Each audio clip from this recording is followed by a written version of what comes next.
We've answered the first prompt. Plan E will be half of Plan L. However, combining both plans will be 2.5 times greater than Plan L alone. Therefore, Aaliyah's parents should do both.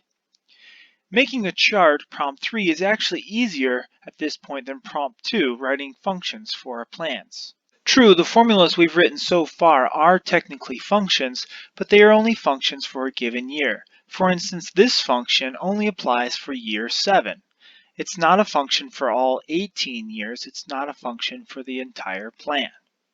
Another quick note, it's very easy to confuse the row number of the sheet with the yearly value in our table. Our data table has what's called header information and an entry for year 0. That's why.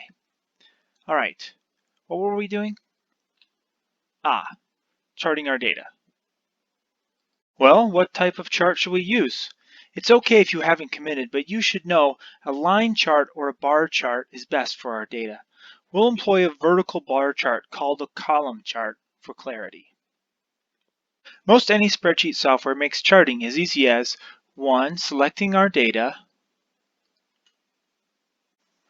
2. Choosing the chart type,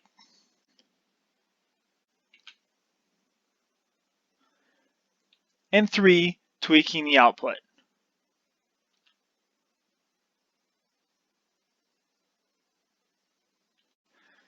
Before we dig into this meal, let us acknowledge the toil of the beings who made it possible.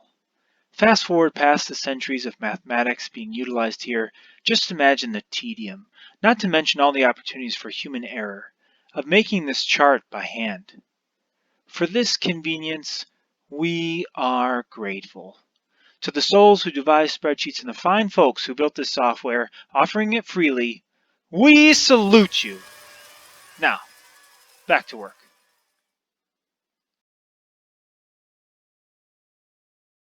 Let's analyze this output. Perhaps it isn't the same output your machine defaulted to. Nonetheless, we should make a list of how to improve the presentation. We'll get to the aesthetic changes later. Right now, let's look for errors. This chart has 2 unacceptable errors. Try to spot them. Yep, no title. That's one. The other is on the x-axis. Are we saving for 19 years or is it supposed to be 18? The software is incorrectly counting 19 because the source data includes year 0. We'll have to filter that out. The other amendments are aesthetic, such as formatting the y-axis, renaming the legend to plain language, and updating the color scheme. If you're using LibreOffice's Calc like I am, proceed with caution. After generating the chart, once you set down the chart tool, you can't pick it up again. If I unselect the chart, if I click off the chart, when I click back on it again, it becomes an image. You cannot manipulate it further. So be careful where you click and let your done be done. Thus, I'm going to start anew. First, I'll clear this chart by clicking on it and pressing the delete key. Then I'll copy my data onto a new sheet. Selecting the data that I want to preserve or copy, I can right click and then copy, or I can press Control C, C is in Cadillac, to copy. Control C. I'll order up a new sheet, a blank sheet, and I'll press Control V, V is in Velvet, to paste. Now a caution for Microsoft Excel users. The adjustments I'm about to make will be similar, though the steps may differ.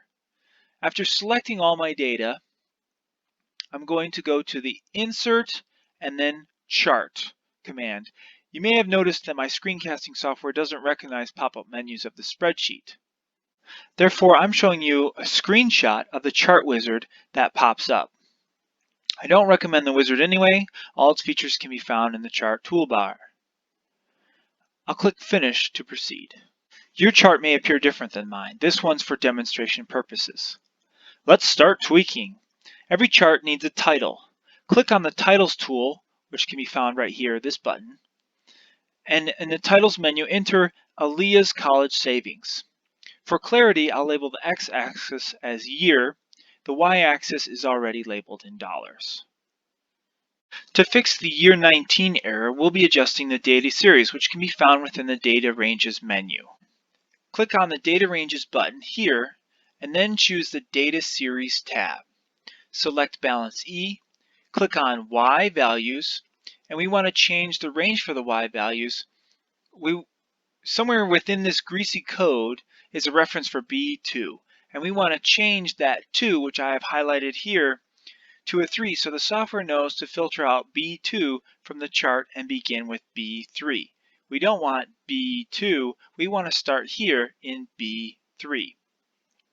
We're instructing the computer to start charting at year 1 of our data, which is row 3 for the machine.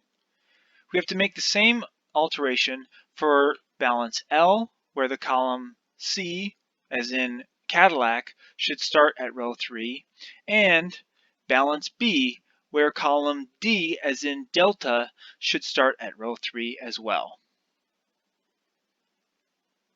Each time you do that, you'll notice a vertical bar in year 19 seemingly disappear from the chart. When that happens, the computer is adjusting. Here, I'll show you. Let me rewind. Bloop, bloop. Okay, we're back at balance C, and we're changing the 2, this 2 that I have highlighted, into a 3 to signify starting at row 3. When we change that 2 to a 3, it disappears. Now we're at balance L in yellow, doing the same thing, changing that 2 to a 3, it disappears. When you finish, now why hasn't the year 19 been eliminated? Oh, the year series is obstructing our calibration. I included it because it's best practices to have your independent variable, which is customarily the x-axis. It's custom to have that as the first or the leftmost column in your table or chart. However, this time it's a roadblock, so we'll just remove it. We select year, like this, right here, and then we click remove, which will also wipe it from the legend. So far, so good. Next up on our to-do list is reformatting the y-axis. Click on the y-axis button, then make sure the Scale tab is chosen, and change the limits to what I have pictured here. Make sure the minimum is 0, the maximum is 30,000, the major interval is 5,000 for this chart. While we're here, click on the Numbers tab. If everything is locked, if it's grayed out, uncheck the Source Format box, then choose the currency category, but reduce the number of decimal places to 0 so it'll round to the nearest dollar.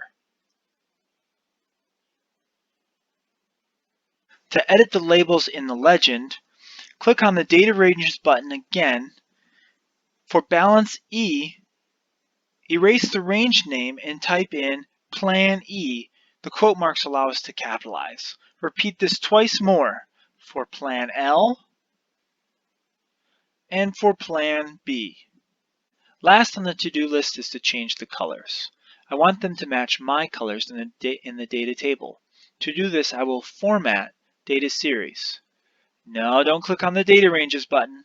It's a different menu this time, a formatting command. You have to select the element in the chart and click the Format button.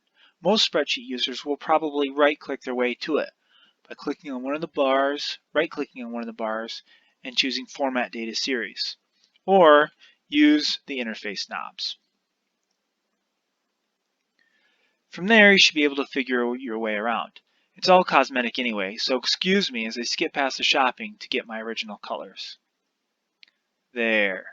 That's a fine looking chart. Okay, maybe the colors aren't attractive. I chose them for contrast. Anyways, we've answered our prompt 3.